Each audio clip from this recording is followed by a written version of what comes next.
Hello, Richard Amoroso here, member of the Philadelphia Orchestra, and today we're going to talk about pizzicato.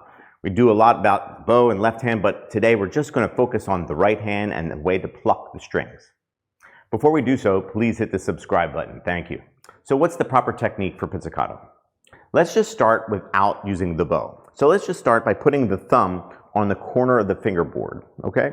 And then direct the finger up the fingerboard, okay? We don't want to pizzicato with the finger sort of facing us. I see that a lot from students where they sort of pluck sort of close to them and towards their face. We're actually plucking away from us, okay? And so the finger goes over the fingerboard, not underneath the fingerboard, and over the sort of where the, the bow basically touches the string. So again, thumb on the corner of the fingerboard and angle the finger sort of away from you. So generally speaking, most people use the index finger because of dexterity and speed. There are sometimes people will use the second or third finger, but it's most common to use the index finger.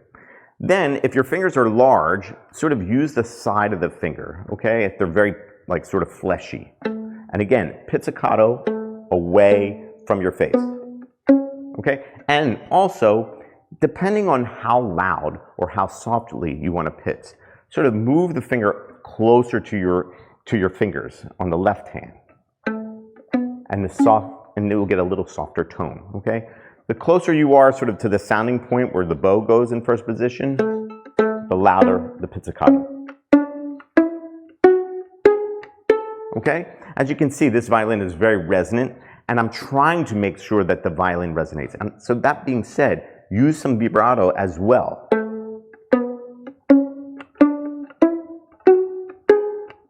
Okay, now let's try to do it using the bow. So with the bow, you can again put your finger on the corner of the fingerboard. Now, the bow is going to kind of be a little bit more heavy and kind of acts as a counterweight, but generally speaking, you can do the same thing. Sometimes you will not have the time to kind of get the thumb sort of on the corner of the fingerboard, so you're going to have to just sort of use the finger and extend it. Okay, to kind of use that pizzicato. But you're doing essentially the same kind of technique. One other thing to kind of remember, if you really want to be accurate, is to sort of put the finger on the string and then pizz.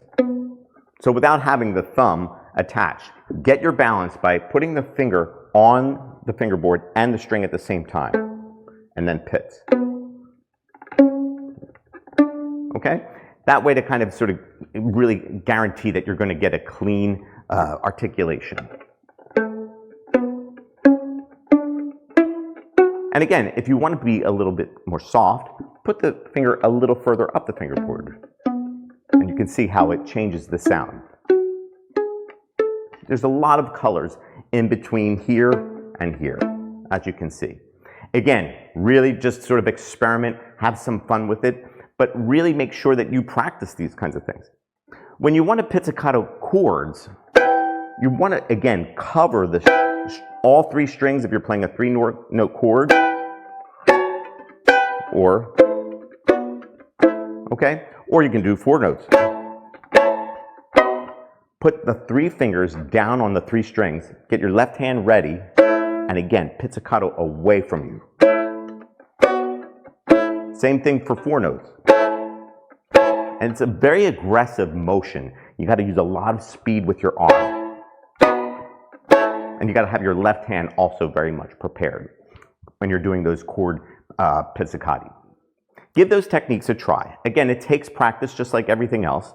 And again, experiment, try different things, find the best sound, and really listen to make sure the violin is resonating. That is the most important thing. Let me know if you have any questions or comments. Put them down below, and I look forward to seeing you again soon. Thanks so much.